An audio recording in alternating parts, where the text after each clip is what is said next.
Good afternoon and welcome back to In the Corner. I'm Cash. This is episode 12, and we got a lot to talk about today. Very busy weekend in the world of combat sports that just took place. David Benavidez, David Morrell, huge event, fantastic event. Lots of great fights, but in particular, the main event was just incredible. David Benavidez comes out on top in that one, winning by unanimous decision. We'll talk about that a lot. We had Israel Adesanya was knocked out by Nasruddin Imavov. That's now the third loss in a row for him. I don't know what's next for him. We'll talk about that. Claressa Shields went three-time undisputed last night by defeating Danielle Perkins by unanimous decision. So she's now a three-division undisputed champion, and she's now the first ever women's heavyweight champion. Undisputed, that is. And then we had Adam Azim had a good win over Sergey Lipinets. What's next for him? And then just today, it was confirmed that plans are in place. Now, it doesn't say the contracts have been signed if you read the reports, but it says that it's in place. It's probably going to happen.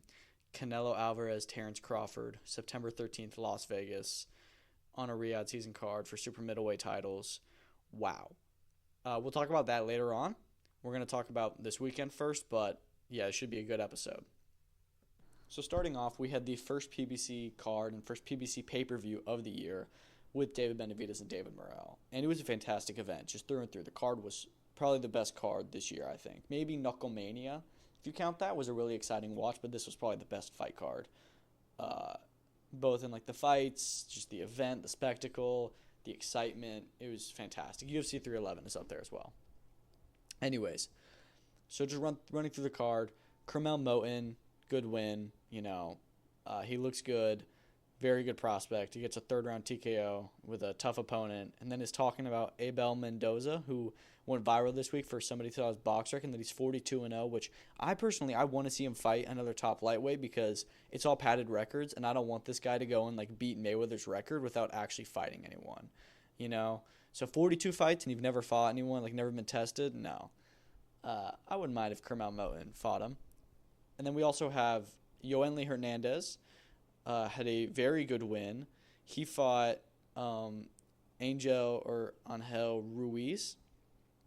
Stopped him in the fifth round. He's really, really good. It's only his seventh fight. Already mandatory for Arislandi Lara's WBA middleweight title. I would love to see that fight next. It may happen unless Lara unifies or fights like Chris Eubank, but I bet we could see that one. Mirko Cuello and Christian Olivo had a spectacular fight where Olivo dropped Cuello in the first round, second round, which was very big, hint of an upset, and then proceeded to, Cuello had his moments. It was a very competitive fight through and through. I had Olivo up towards the end. I thought that he won a significantly more amount of the rounds. 10th round, Cuello stops him, drops him with two body shots, and the ref just calls it quits. Now, I think it was a little bit, he maybe could have gone, but we know Cuello still had a lot of time to work. He was probably going to get him. But man, you feel great for Cuello. That was a WBA eliminator. He's now mandatory for Nick Ball. I would love to see it run back just because you really feel for Olivo. He literally was winning the whole fight. And then in the very last round, gets dropped and can't continue. So you really feel bad for him. He doesn't get his world title shot now.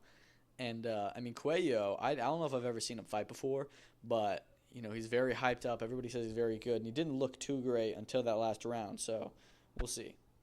And then kicking off the pay-per-view portion was Jesus Ramos just beating up Jason Rosario. And I thought that everybody knew Ramos was going to win, and that it was a good, test or a good name to put on Ramos' record, but Rosario looked horrible in there. He didn't have any success. Got hurt. I was glad when the ref stopped it. I think that it's probably time to hang it up for him. There's not much else to do. I think that's 5 defeats now, all by stoppage. So just hang it up. You've had a good career, former world champion. But Jesus Ramos looked really good. He said he was going to move back down to super welterweight, which I'd be okay with, but I thought that he looked really good at middleweight. There's a lot more competition at 154 as well, where I don't know if Ramos can get a title shot, and I don't know if he can succeed in a title shot at 154 as well as he can at 160. So I would say stay at 160, but, I'm don't know what I'm talking about. Isaac Cruz and Angel Fierro had a spectacular fight Over 1,300 punches combined were thrown by the two men. Just all out Mexican war. Brilliant. It was really a tale of two halves. Cruz won a lot of the rounds in the first half. Fierro won a lot of the rounds in the second half. I scored at 96-94. Pitbull did get the unanimous decision. 98-92 was abysmal scorecard. No arguing that Pitbull totally did not win 8 of the rounds. That's ridiculous. But Fierro surprised a lot of people. Now Pitbull is right back up into the top mix. He can get some good fights. I was just thinking him versus Oscar Duarte would be spectacular. That's just one that comes to mind. But there's so many good fights for them to do.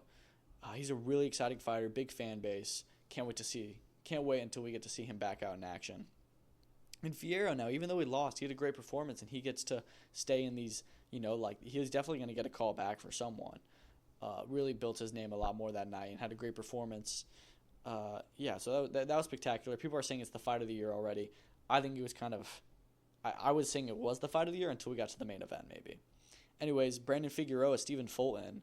My lord, Stephen Fulton put on a wonderful performance with a FU mouthguard wearing Timbs and jorts and dominated the champion that he was the underdog against. Now, yes, Fulton did beat Figueroa already, but that was about 3.5 years ago or so, and Fulton hasn't looked best recently after he was stopped by Naoya Inoue.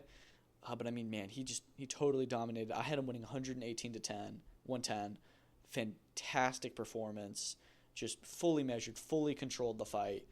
Figueroa was very sloppy. He looked terrible. I don't know what was going on, but just really couldn't get anything going until late in the fight. And even then, Fulton came back and just did masterfully. He was never Fulton's going to stop him. He never had him in any sort of danger, but just completely controlled him and dominated the fight. It was very, very good performance from him. I still enjoyed that fight a lot. I saw some people saying it wasn't a good fight. It may not have been the most action-packed fight, but Fulton was very good to watch that night. And he is now the WBC featherweight champion of the world, where, if you look at that division, first of all, you got a lot of good contenders. Talking about him and Shushu, which is another good fight. But, if you're talking about the champions, it's Stephen Fulton, Nick Ball, Rafael Espinoza, and Angelo Leo. Usually there's one guy that's the definitive, he's the top of the division. In fact, in pretty much any division, I think that there's a consensus number one. This one, you can choose any of those champions and say, I think that this guy's the number one fighter in the division. And you usually won't get arguments. I'm not sure who I think. I think it's either Ball or Espinoza. It could be Fulton, because also when I think about him versus Ball, I think Fulton may beat him. But it's just, that division is so good. They really need to get some unifications going. The best one, I think, is probably Fulton versus Ball. That just sounds like a very good matchup. The counterpuncher who fights on the back foot versus, the wrecking ball that is Nick Ball. Anyways, we get to the main event. This was the eliminator for who's going to fight the winner of Artur Beterbiev, Dmitry Bivol 2 on February 22nd. 50-50 fight, both named David, both undefeated, both heavy hitters in their primes. I was so excited for this fight. The promise of what it could be was so exciting, and it fully lived up to it. As soon as the bell started, they just started going at it. And early on, it was very competitive. I thought Morrell was actually probably won more of the first 3 or 4 rounds. But then I think it was from round 4 onwards, Benavidez just started taking control and just proved that he, just was the bigger, stronger man. Seemed that Morrell didn't really know what to do and how to deal with Benavidez, his pressure. Where, Morrell is also, he can fight better on the back foot than Benavidez does, but he's more comfortable coming forward. And I think that he was, I hate to say this, but I don't know if he had enough experience at the top level yet, which I was saying beforehand, I don't know about that. I don't think it's too early, because it's not. This was his 12th pro fight, highly decorated amateur. He was already a regular world champion, 168 pounds. He's a good fighter. This was the right time to make the fight. But Benavidez has been a pro fighter for a lot longer. He's had a lot more fights. So he did have an advantage in there. And Morrell has never fought someone in the pro game that really is, he's the underdog against, or is even, a competitive match from the start, really. So Benavidez just used his experience. He used his size and his pressure and just put on a fantastic performance. I mean, by the way, this was also Morrell's maybe his best performance as well. He looked great. He was really, really good, just not as good as Benavidez on the night. I thought Morrell, as he went on, in round 9, I gave him round 9. So the last few rounds got a little bit more competitive.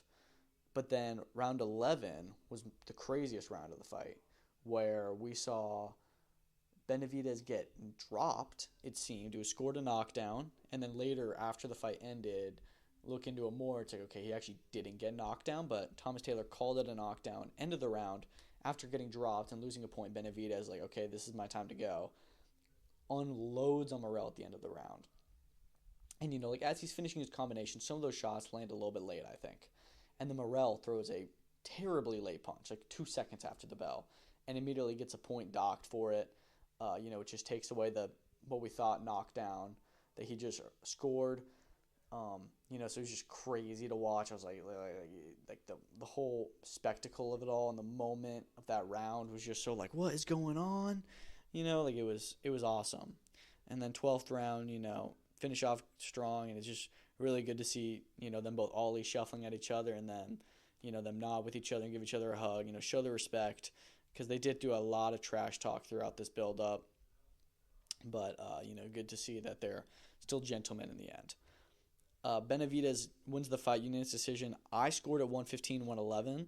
2 of the judges scored at the same. 1 judge scored at 118-108, which, again, is a terrible scorecard.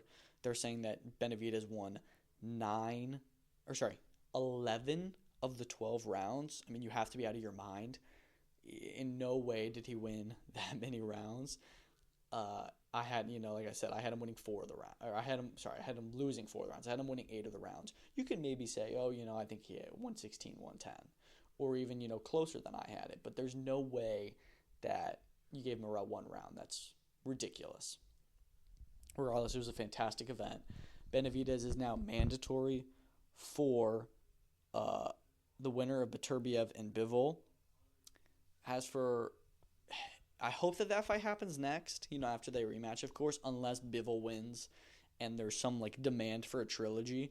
But I think Benavidez needs his shot. He didn't get it with Canelo for Undisputed. He deserves it now. I want Bivol to win on February 22nd, but also part of me is like, man, Beterbiev and Benavidez would be the best fight of all time. It would be such carnage and just pure chaos. It'd just be a full-out war. I would love to see that fight. But I think that he should get his mandatory shot. His Excellency wants to make that happen. He talked about doing it in Saudi Arabia. Benavidez said that he doesn't want it in Saudi Arabia. He wants it in Vegas because that's where he's built. He's built a market there. He's built a fan base there. I don't like the sounds of that because I'm like, okay, and that's where we're going to get the hurdle. Because Benavidez is a guy I'll fight anyone. Same with Beterbiev, same with Bivol. So it's like, okay, it seems we're going to get it. And then Benavidez throws out the I want it in Vegas. I'm like, you're going to make this more difficult. I don't really care where it is. Just make the fight happen. But, it seems like we'll get that fight. Spectacular event from PBC. They really need to do more shows. I know they've got the March 1st one with Tank, one at the end of March with Fandora. Whatever Canelo's doing in May, they may be involved with, maybe another show, hopefully another 1 or 2 more shows in addition to that in the first half of the year. They just got to get more shows going because they do bring a level of prestige and a level of excitement with their events. We don't really get to see American pay-per-views that much anymore. They're all the big fights are in Saudi, it feels, except for when you randomly get, Haney Garcia and Crawford Madrimov last year. Those were really the only boxing pay-per-views we had, outside of Jake Paul, I guess. And outside of PBC. PBC had 5 last year. They had 4. They had 5 total cards. But 4 of the 6 American pay-per-views, and I may be forgetting one, were, for traditional boxing was PBC. And they only had 5 cards in total. So, they do have big fighters. They have big events, big Vegas cards. So, we just need to see them do more. But it was a great event. I thoroughly enjoyed it. Okay, moving on from that. We talked a lot about that card. The second biggest card of the weekend probably was UFC Saudi Arabia. It was a really good fight night. It started at 9 a.m. I loved that. The whole thing was done by 3 p.m. That was sick. There were some good performances in the undercard. Shamil Gaziev had a great knockout. Vinicius Oliveira upset Said Nurmagomedov. Sergey Pavlovich dominated Rosenstruck through 3 rounds. And then in the co-main event, this was very big, MVP defeated Sharamagomedov via unanimous decision. I had him winning 29-28, as did one judge. Another one had him winning 30-27. Going into this fight, I thought there was no way the MVP is going to beat Sharamagomedov. Just the way that he's looked. This is also, by far Shara's biggest test, though. But, and I knew that, but Shara's looked so destructive, so dangerous, like such an exciting fighter. Big prospect, rising star for the UFC. MVP's coming off a loss. He's moving up in weight. He's older. It just seemed like, this is definitely like a old changing of the guard fight. But no, MVP showed like, hey, I'm the better striker here. I'm more experienced than you. And it showed us like, wow, maybe Shari isn't ready for this. He's been ranked, may lose his ranking now. MVP totally just, it was very much a level of MVP had a great game plan. He knew what to do. It was just a case of too early for Shara. MVP had too much experience and put on a fantastic performance. I like this MVP at middleweight. I wonder if he'll stay there. I think that he may, but it was a great fight, great performance from him, upset win. And as for Sharamagomedov, he can come back. It's not that big a deal losing in the UFC. It does hurt your star power. We just saw Peyton Talbot the other week. He lost, and that was a little bit more of a disappointing loss because he didn't lose to somebody who's the same caliber as MVP. So I think that, it's not the end of the world, but it is going to slow down his growth and his star because it looks like they were trying to fast track him. Main event, Israel Adesanya gets stopped and knocked out by Nasruddin Imavov in round 2. So the first round, still competitive, but I thought Izzy definitely had the better of him. That Izzy totally won that round. And then we get to round 2, and, pretty early in the round. I can't remember how early, but it couldn't have been more than like a minute and a half. Not much is going on, measured fight, and then Imavov just catches Izzy and just hurts him and then puts him down. Izzy's on the ground, kind of in a hurdle, trying to protect himself, and ref just calls it off, which I think was the right thing to do in the moment. And just seeing Izzy just smack the cage after, just disappointment, and immediately get up and go and, congratulate his opponent, as he should. He's a good sport, but man, it was really hard to watch, and it's kind of like, what do we do with Izzy now? This was meant to be his bounce back win. He's now lost 3 in a row, where I saw a stat. It was like from 2012 to 2020, I want to say he was 20-0 in the UFC, or MMA at least. From 2021 to 2025, he is 4-5. And when you think about it like that, I'm like, damn, I guess he really has dropped off. We know he has, but it's just mainly when we see him fight, it's not like he's fighting poorly. Like the Strickland performance, Strickland kind of dominated him. And then you look at the DDP one that was back and forth until he just let himself get caught into a submission and couldn't handle it. And then here, he was winning the fight again and just gets caught with his hands down. It's stupid mistakes he's making, and he's older now, and he's not as tough as he once was, so he can't allow himself to make those mistakes. And it sucks because, if he could just, it doesn't seem like he doesn't have it anymore, like his skills and stuff has faded. It seems that his mindset has faded and that he doesn't want it as much. And so he's not as hungry, he's not as explosive, he keeps losing. If we look at the Israel Adesanya, a while ago, he was unstoppable. And you would hear what he's saying this week about, I don't really care about the belt. If it comes, it comes. And I'm like, I've already won it twice. And I'm like, yeah, but in UFC, that's really, in boxing as well, your goal is to become a champion. Especially in UFC, all you do, it's all about the rankings. It's all about fighting other ranked opponents and moving yourself up to that title shot. And, if you don't want it, then what's your point in even fighting? Like, who are you going to fight now? If you're past Imavov, he's still probably going to remain in the top 10, I'm guessing. Izzy probably drops like 8 or 9.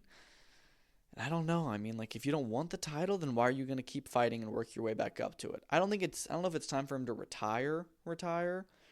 But he definitely needs to think about it because 3 losses in a row is no joke. And I would love to see him come back and win some more fights. But it's just like, does he really want it anymore? Because I think that he can. I don't think that he's physically done. He mentally may just not be in it anymore. And if your heart's not in it, there's no need in staying in there and getting hurt. You've got your money. Get in, get paid, get out healthy. What else? Claressa Shields last night. By the way, this Salida event last night was hilarious. First few fights were like, okay, they were all pretty boring. Then you get to the co-main event with Brandon Moore and Skylar Lacey, and it is just hilarious. I mean, two big guys. Lacey is just totally just hugging on him and clinching on him the whole time, excessively holding. They even more lost a point at one point. Lacey had lost 2 or 3, I think. The cameraman gets knocked off the canvas at one point and falls down. That was the highlight of the fight at that point. That was crazy. Then later on, they're fighting in round 8, and it's like, okay, Lacey's on the verge of getting disqualified there. He's not winning any rounds. He's clinching and holding ridiculously excessive. The ref's having enough of it. Lacey essentially tackles him out of the ring. They fall onto the commentary desk, break the table, and they lay there for like a minute. Lacey lays on top of him and then tries to get up and then just falls on him even more. And then the ref's just like, okay, done. He's disqualified. He's done. What an event. Like, that was just hilarious. Like, I had no idea what was going on. They knocked over the cameraman. And I was like, yeah, this is as crazy as it's going to get. And then they went full WWE. I was like, y'all, Royal Rumble was yesterday. The commentators, as they're like doing it, as they're after the fight, they show the camera on them. They're all still standing while they're trying to fix the table. It was hilarious. So not a good fight, but a very funny fight with lots of crazy occurrences. Then Shields comes out, really, really good performance. This was her homecoming. You could feel the energy in the Flint crowd. Very exciting. She just had her movie, and she just comes out and really dominates Danielle Perkins fully. I think I gave Perkins 1 round, but even that, it was like, you could probably still give it to Shields. And final scorecards were 189, 97, 92, 99, 90. I don't know how you give Perkins 3 rounds in that fight. That's kind of crazy to me, but very good performance from the GOAT. She was the smaller fighter, but she was way faster, doesn't lose any of her speed, and just gains power at heavyweight. We could see that power on full display. She knocks down Perkins hard in the 10th round and then gets saved by the bell. She had recovered, but, Shields was going to go on her, and Shields was really putting it on her all night. Perkins was tough, still made it an exciting fight without winning really any rounds. I thought it was spectacular. I thought that it was really fun to watch. Shields is now the 3-time undisputed champion, not just 3-time, 3 division. Nuts, just nuts. And I'm thinking, who else is there for her to fight? And then she gets on the mic and she's like, Savannah Marshall rematch, of course. She went to rematches with Hannah Gabriels, and she went to a rematch with Franchon Cruz DeZern, which I was a little bit surprised by because I thought that they were best buds. I know they'd fought for their first fight back way when, but I didn't know that they were wanting to fight. So hey, sure, do it. Cruz DeZern is a champion again. Then she talked about doing a fight with Chris Cyborg, which honestly I don't mind. Chris Cyborg has done some boxing. I would love to see her come over and fight someone like Shields. That could be fun. That could be a fun event. And then she talked about doing Layla Ali, which I don't think will happen. Layla Ali is almost 50, a lot smaller than her as well. It doesn't really make sense. They're just not good friends. But yeah, so she does have a lot more to give, and she's got PFL she can do as well. So but great performance from her. She made history yet again. I like Taylor and Serrano. I think that they may their skill is insane, but Shields has grown her skill over time. And just on accolades, if you're judging on accolades alone, she has to be the GOAT. It's unbelievable, her resume. Also on Saturday, we had a BKFC card. Not much to say. Your average BKFC card went fast. Julian Lane did a great knockout in the main event over Cameron Van Camp. Brennan Ward had a good first round KO. In his BKFC debut, some good fights here and there, a lot of stoppages. First fight I remember, I just thought it was so funny. Literally 20 seconds in, one of the guys dislocates his shoulder and the fight's over. And I was like, that's the most BKFC fight I've ever seen. But yeah, that was entertaining. You had Adam Azim versus Sergey Lipinets. Great fight there. I mean, Azim, a lot of low blows. I mean, totally dominated Lipinets. He didn't win a round, but Azim lost, I think, 2 points throughout for low blows, but it was just beating up Lipinets, really dominating him until eventually the corner, I think it was the corner, or maybe it was the ref, I'm not sure, but they pulled him out in round 9. He was done. He was getting, badly punished. There was no need to continue. But, good performance from him. Afterwards, he mentions Dalton Smith, saying, like, oh, I'm watching you. You ain't that good. And I'm like, okay, so he's calling him out. And then he says afterwards, he's like, yeah, I mean, I think it still needs a little bit of time to marinate. And I'm like, dude, shut up. Like, Adam Azim is becoming one of my least, him and Ben Shalom, they're becoming like one of my least favorite, like, ducks in boxing. Because there's no reason to not keep doing this fight because they have this plan for him, right? Like, oh yeah, we're gonna do this, get this title this time. So we have the youngest champion here, now we're the IBO champion, and it's like, dude, just fight Dalton Smith now. Saying he has nothing to offer. He's a mandatory position with the WBC. You beat Dalton Smith, you get a shot at the world title, the real one. Stop fighting these guys that are, they're good opponents for you to build your career off of, but they're not like competitive fights. Everybody knew what you were going to do to Lipinets. Everybody knew what you were going to do to Davies. Smith, we don't know what you're going to do to him. We don't know what he's going to do to you. So that's the fight to make. It's just ridiculous, like how wrong they are in their decision making. I don't know. Callum Simpson versus Elvis Ahorga. That was a pretty good fight. Simpson stops him in round 5 with a KO win. He's got a huge support base. He really is like a massive ticket seller. They're going to do him in the stadium, I think in May or so. So that should be good. As for who he's going to fight, I'd like to see him. I think he's a little bit better than just like British Commonwealth level. So challenge for the European, fight some, fringe contenders. Don't go in there with like Pacheco. We called it Pacheco. Don't fight Pacheco. But you talked about, and this is a different division, you talked about, well, what if I went up to go fight Whitaker or Cameron? I'm like, okay, well, those are good fighters, but they're not at your division. Fighters around those lines at 168, I think are perfect for Callum Simpson next because he's got a huge fan base. He's good. Get him in with some big fights. Yeah. Scott Forrest was stopped in round 1 by RL Ignat. Huge upset. And then you had Jamie TKV with right after the 9th round, got a TKO win. Michael Webster's team pulled him out, which was good. He was just getting, he was just getting dominated, had no success, and was starting to take a lot of punishment. So glad they pulled him out. Another decent card from boxers. Their cards are awful from you look at who's going to be fighting on them, but they end up being entertaining. So good, really good weekend of fights over this past weekend. Now, let's talk about the announcement. I don't know if it's an announcement, but the report that came out today that Canelo and Crawford plans are in place for them to clash in September. No matter what you say about this fight, whether you think, it's stupid for Canelo to fight somebody who's 2 divisions down, or Crawford has stuff in his own division to handle, or it doesn't make sense and it won't mean anything, the one thing you can't deny is how massive of an event this will be. Crawford is the best fighter in the U.S. right now. Canelo is the face of boxing. They both fight in America. They both fight in Vegas. I mean, it makes so much sense just on not only the fight will be brilliant, but just on a name value and a casual, bringing in casuals, Canelo versus Terence Crawford. Wow, because here, in boxing, it's it's like a fantasy fight. But for the casuals, they don't know what the weight divisions are. They just see these 2 huge names fighting, and I mean we don't really get to see we get to see huge fights, and you get to see stuff like Beterbiev, Bivol, Fury, Usyk. These are guys that are in the top 10 pound for pound fighting each other. Yeah, they're in the same division. But those are Beterbiev and Bivol are 2 Russians. Fury and Usyk is a Brit and a Ukrainian. We don't get to see this stuff in America. This is an American versus a Mexican. It's brilliant. I'm excited for it. The event will be great. My only thing is that, okay, it's in September, which I'm not mad at. What are we doing before then?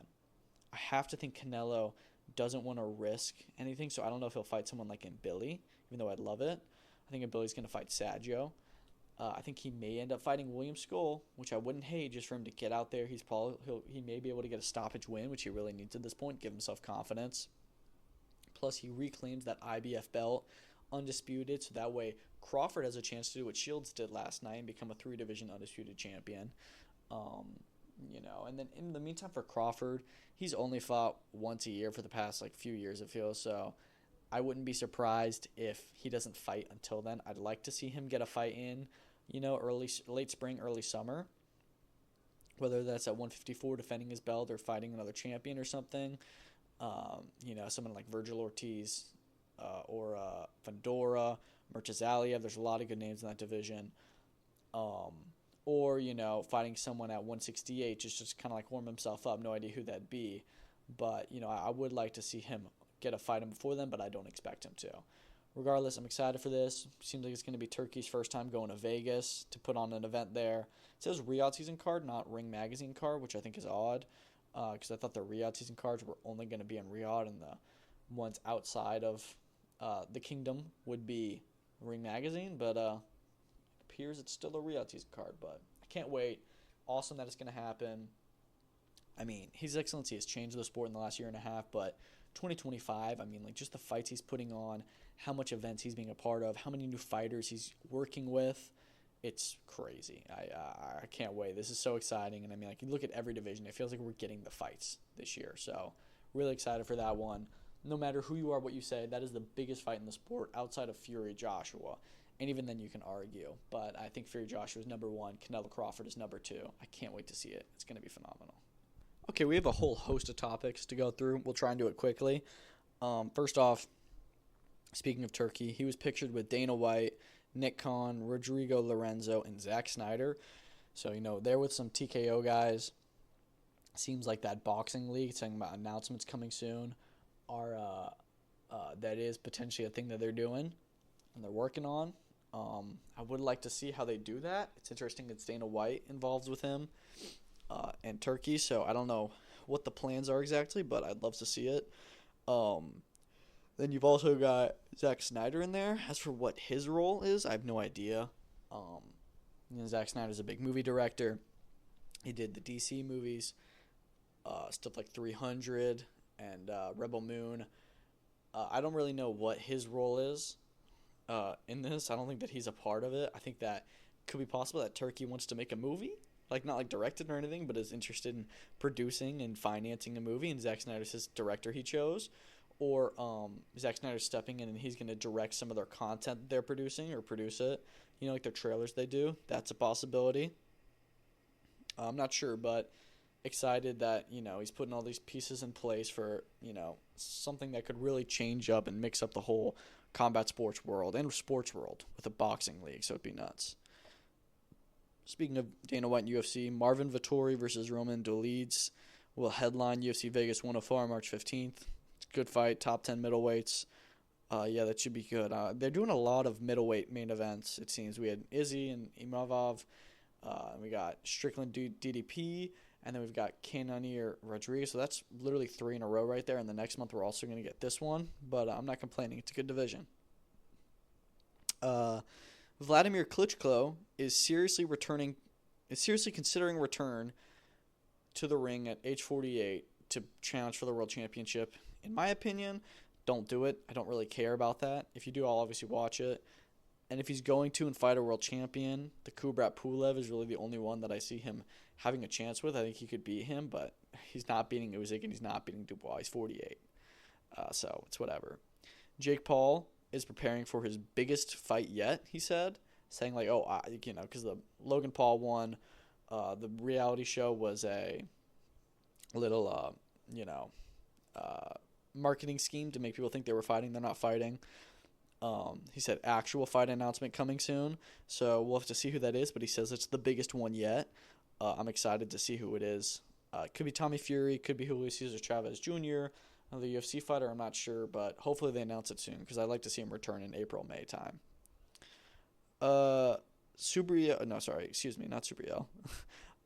Richardson Hitchens, Teofimo Lopez, close to being finalized for May or June, likely in New York, and that would be a unification of the WBO and IBF super lightweight belts. I love that. Excuse me. I love that. I think they're probably the 2 best champions at 140. Probably, maybe not the 2 best fighters, but definitely the 2 best champions. I think it's a really good fight. They're both New York natives, maybe even both Brooklyn natives, if I remember correctly. It's a big fight. Um, I'd love to see it happen. We need to see Tio fight, sooner, because we know he's going to have the fight with Boots probably in October. So him and Boots are both going to get unification fights in. That's awesome. This will probably be Tio's last fight at super lightweight. So the belt will likely, the winner of Canelo Barboza will likely be upgraded to champion once he leaves. But I'm excited to see if that fight gets made. I think it will, and yeah, it should be a really good one. I bet it'll be on a Top Rank show by the sounds of it, unless Tio's officially left Top Rank, but we'll see.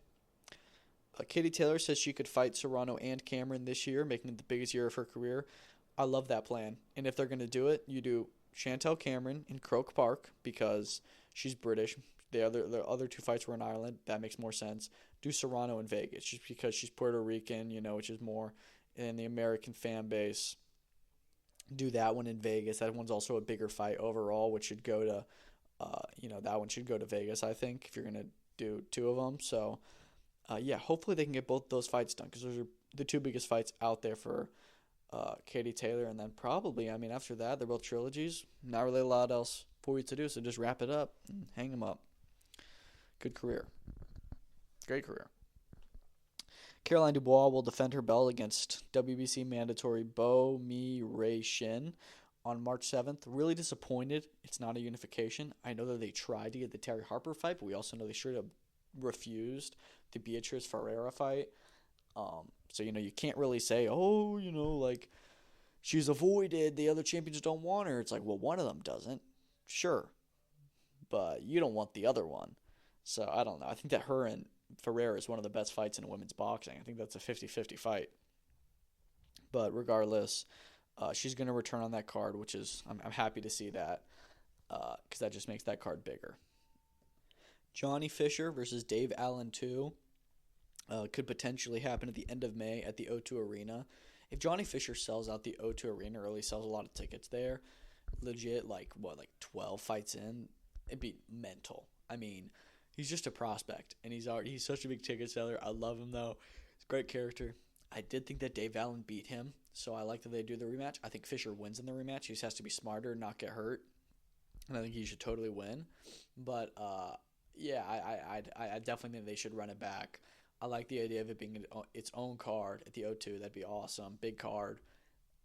Yeah, let's do it. Wilder Ngannou is still on the table for Africa. I don't mind that fight. I like it a lot. I would prefer Chisora Ngannou. I think that one is more actually, I don't know if that's more competitive. But because we know that Chisora will fight in Africa. I don't know what's going on with Deontay Wilder, but Ngannou really wants to fight there, and we know that Chisora wants to have his final fight there, his 50th fight after he fights Otto Wallin this Saturday. He wants to have his final fight in Zimbabwe or at least somewhere in Africa. I would love to see them do that one. I just want to see some big heavyweight boxing match in Africa. Excuse me. The IBF has granted an extension to RCC and Top Rank for the Zaur Abdullayev and Raymond Murataya fight for the interim lightweight world title. I'd have to assume that this will probably happen in Russia by the sounds of it, even though I think that Top Rank should, try and outbid them to get it in America. It's a good fight. I'm not sure who I think will win. Probably, I don't know, because the thing with Murataya is that he is very good, but I feel like he's had a lot of iffy performances as of late. The Tevin Farmer one, who did he fight before that? He fought Indon Jenny, who got, totally dominated by Barboza, and then gave Murataya a very tough fight. A lot of people thought that he lost the Tevin Farmer fight, and then Murataya had a second round stoppage win in November, I believe. But it should be a good fight. I think they're both undefeated. Abdullayev hasn't quite fought the same competition, maybe, but winner of that one likely to be upgraded because I think Loma may retire, and if not, they get the fight with Loma. So big fight. Not sure when or where we'll see it, but them extending the purse bids is a little bit disappointing and worrying. Seems like there's some issues with negotiation there. Inoue's plan for 2025 is Alan Picasso in June. now, which I don't like. I thought he was going to fight in like April. I don't see why there's any reason not to do it in April, because now you're saying June, September, and December. That's the plan, and that's a lot of like, hurdles, and there's only 3 months in between there, which can get a little bit dicey when you're planning far ahead. You don't know what's going to happen in those other fights, so try and break them up more. Um, but the September one will be in Japan, and the December fight will be in Saudi. So Vegas, Tokyo, and Riyadh. As for who he fights, I think the plan, though it's not confirmed, we know Picasso will be in June. I think the plan is to fight MJ Akhmadaliev in September, and then after that move up to fight Nick Ball in December, which I love that plan. I think it's a brilliant 2024. 4 fights for the undisputed champion, one of the top pound-for-pound guys. I like that plan a lot. Kevin Holland versus Gunnar Nelson has been added to UFC London for March 22nd. That is building up to be a huge fight night card. I'm really excited for that one. Leon Edwards in the main event against Jack De La Maddalena, of course. But interesting that Kevin Holland is already going to be coming back out. He said he wants to do 6 fights this year. It seems like he's really going to try to do that, which I'm not going to complain unless he keeps on losing. Jai Opetaia, Zurdo Ramirez looks likely for Saudi Arabia in October. I don't hate it. I love the fight, but I don't hate... I'm sorry. Excuse me. I don't hate that we're going to have to... that it's going to be in Saudi. That's what I was going to say. Sorry. But I do hate the wait. I'm not going to lie. Opetaia fought in January. He usually likes to keep very active, fighting 2 to 3 times a year. This would still be 2 times this year, but I want to see him back out sooner than then. And I don't know why we have to wait until October. I'd like to see Zurdo fight. I thought the plan was for him to fight Dorticos in March. Fight him in March and then fight Opetaia in like June or July. Like there's no reason to wait that long. But it's whatever. Maybe they're going to do the Dorticos fight later than March, but I just hope they can get that mandatory out of the way, and then we can get to October, because that's the best fight in the division. Huge fight. 3 belts on the line. Be awesome. And then for the upcoming Ring Magazine card in May in New York, Ryan Garcia main events against Rolly Romero. It will now be for the WBA regular welterweight world title, which, by the way, when the announcement came out, the report, he didn't say regular, and I was like, hold on.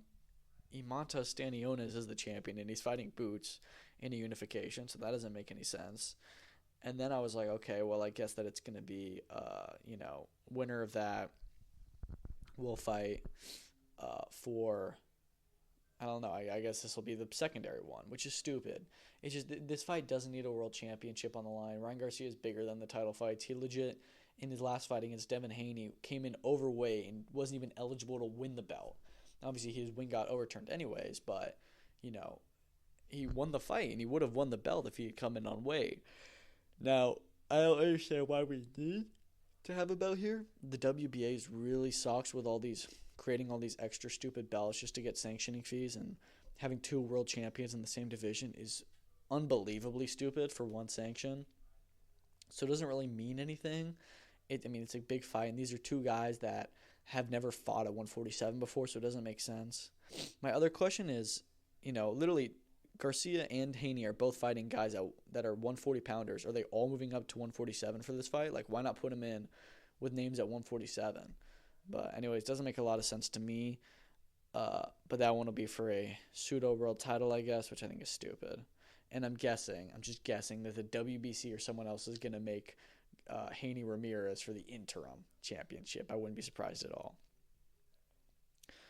Adam Azim wants Josh Taylor. I don't hate that fight, actually.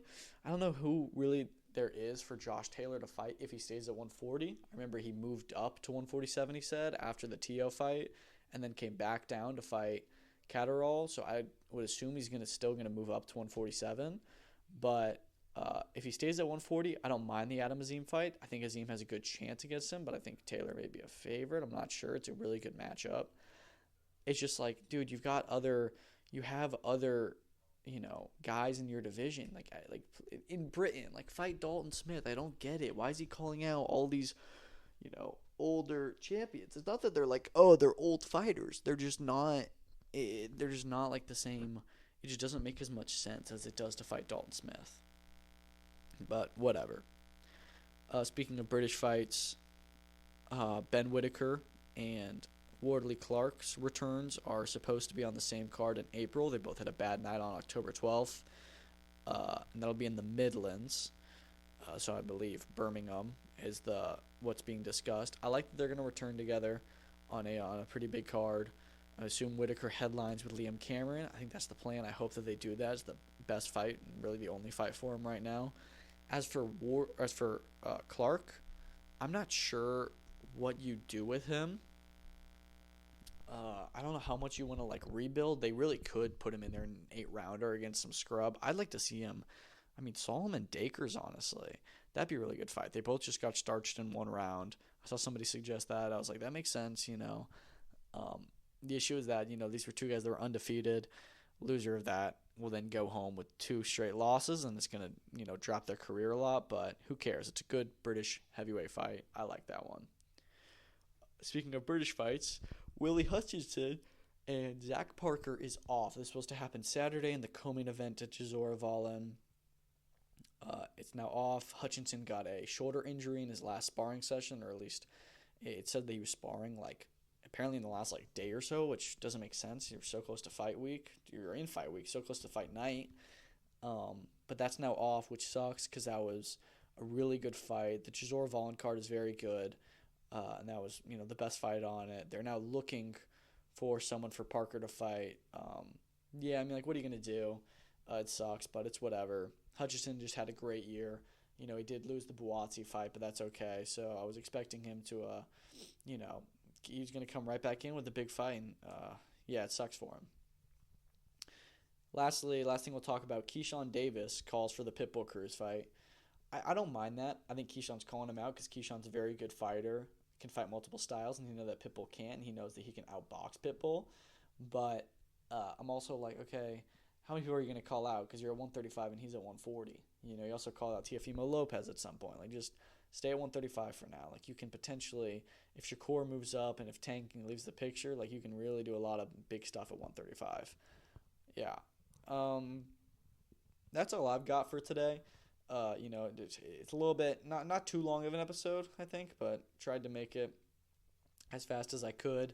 A lot of stuff I had to talk about. Next episode will come out probably Wednesday or Thursday.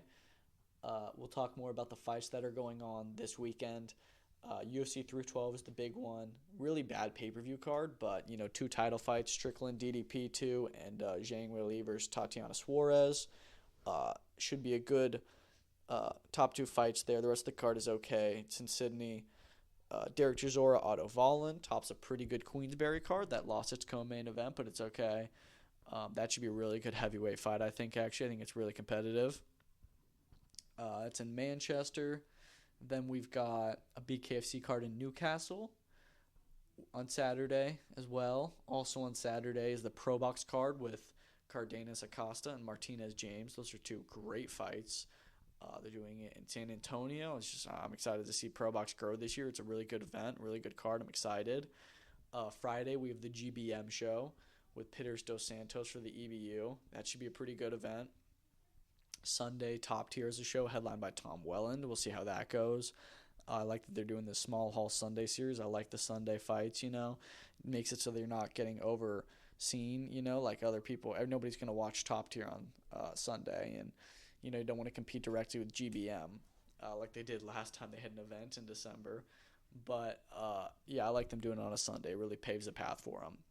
And then lastly, on Thursday, the next card that is going on is the Eye of the Tiger show, which is a really good card. Arthur B. Arsenal versus Muhammad Mamon. You've got Albert Ramirez on there, who's top ranked at 175. Speaking of top rank, Bakhodier Jalalev returns. Hopefully after this one, he can get into big fights. Mehmet Unal, Christopher Guerrero, lots of good fighters on that card. I think it's they have 5 10-rounders, so it's gonna be a long card for Eye of the Tiger. Although it probably won't, because all their fighters always get early knockouts. But that's the schedule for the upcoming weekend. I'm excited for it. Every weekend for the past few weekends has been a lot of fun, a lot of big fights going on, and next weekend will be no different. Thank you so much for listening. Follow me on X. I'm getting very active on there. Let me know if you want to be a co-host, anything like that. I'm going to try and post a ranking today for pound and division. For all the divisions, I'd like to do that. Something fun, I think. As for my pound for pound ranking, just letting you know, David Benavidez is not in it. I'm seeing people are putting him in there. I want to so bad. I think he's number 11. And you'll see what my list is. It's just in my head. I'm like, I just don't see him. I just don't think that he's quite there because he still has some holes in his game, you know. But still a very, very good fighter and could get into the top 10 for sure in this year potentially. But yeah, thanks for listening. Peace out.